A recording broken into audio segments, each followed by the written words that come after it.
Alright, so we're going to continue on with the resolutions here, but now we're going to talk about the negative resolutions that they have in the game. Embargo city-states. No trade routes can be established with city-states. Any such trade routes are ended and must be reassigned. So now in most cases, trading with other AI players will always be the best route for you, considering your obtained science and some other goodies compared to city-states. But if you're a person who is trading fiercely with city-states, this is a frightening resolution to see come into effect. So that one's a no-no. And then embargo. No trade routes can be established between the chosen civilization and any other civilization. Any such trade routes are ended and must be reassigned. So this is a direct negative on those that are affected by this. If you are on the unfortunate one who got this put upon them, then well, you have to choose someone else to trade with, which sometimes is a huge disadvantage to gold per turn anyhow. Otherwise, it's fantastic to stop the AI from getting cash from their main supplier, or you got a buddy and you can mess with them and you just destroy their trade routes. They start screaming at you about it. And then ban luxury. A luxury resource is designated as immoral, endangered, or otherwise inappropriate for use by the general population. As long as the ban is in place, civilizations receive no happiness benefit from this luxury resource. So when I read this, inappropriate use by the general population, all I thought was some funny things that are similar to the USA here, although marijuana is kind of becoming legal in some states, but that's besides the point. Anyhow, this is just pure negative. I mean, it's frustrating to have lots of resources and they become outlawed and your happiness tanks. However, it's a decisive move if you do this against any other civilization anyhow.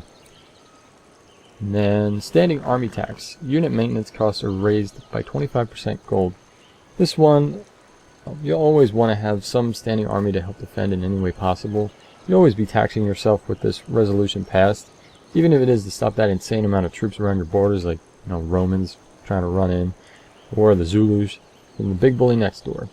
Sometimes that isn't even enough to stop them from invading your lands. It's a benefit to those with low armies, but it is a detriment to all who have any military around. And then scholars and residents. Civilizations research and technology 20% more quickly if it has been discovered by at least one other civilization. This one I thought about putting into the positive category, to be honest with you, but I changed my mind when I thought if I was leading a tech race. This is a negative if you are leading because others can easily catch you. Obviously, if you're if you're losing the race by a large margin, this will help in ways unimaginable. Way good. Now, world religion. Designate a religion as the official world religion. Civilizations who have the majority of the cities in their empire following the religion get an additional 2 delegates. The religion spreads 25% faster and its holy city receives plus 50% tourism. There can only be one world religion at a time, and obviously this is just a negative. I mean, you look at this and think this is good. I don't know who you are outside of the one that has the one world religion, but if you're not the one that has that one world religion, then yeah. Obviously, it's only a benefit if you're that one person. Pair this up with a few of the social policies regarding tourism and culture, and you'll have a great chance at a cultural victory. Otherwise, though. And then science funding increases the generation of great scientists, engineers, and merchants by 33%, decreases the generation of great writers, artists, and musicians by 33%.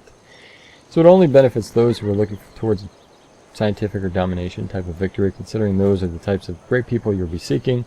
Still, it's a negative since it isn't something that could be benefited the entire world unless nobody's seeking a cultural victory, which is really never happens. And then nuclear non-proliferation. All civilizations are prevented from constructing new nuclear weapons. Atomic bomb and nuclear missile are the ones they're talking about. Weapons already constructed, however, are not disarmed, and it's only available once any civilization discovers advanced ballistics. And advanced ballistics are the ones for the nuclear missile, or the bigger ones, so you can start bombing people with atomic bombs and not worry that the World Congress is going to ban them right away. So, when I did see this first, all I thought was a Cold War. I don't know. I think everybody else would think Cold War when they see this too. Anyhow, this is a huge negative to those who are in earlier stages of the game, while the more advanced civilizations have created an arsenal of nuclear weapons and have the option to just dominate you while you can't counter a nuke to them.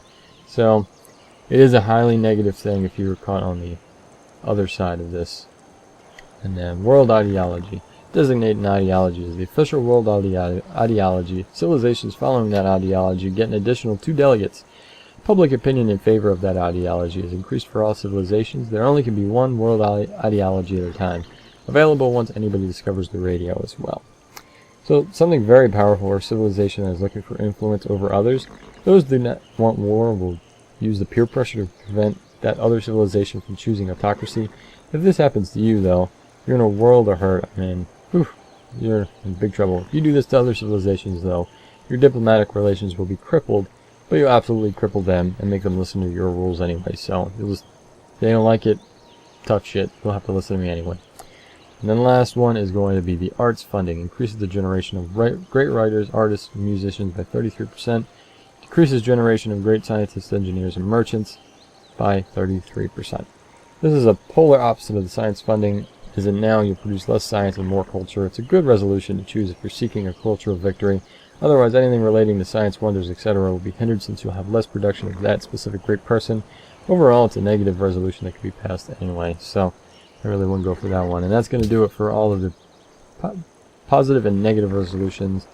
Now, one last thing as well before we just close entirely on the World Congress here.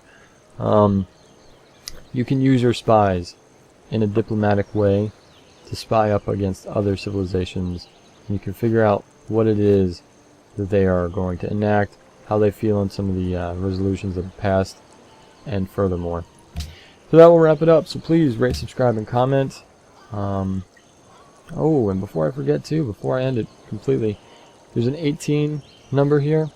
That number means how much more turns it takes until the next delegation takes place, and when the next delegation kind of switches as well. But anyway, for those of you that are on YouTube, check out the description. There's a link to Steam Guides. That's where I have all these up and running. Please check out some of the other civilization guides if you're interested.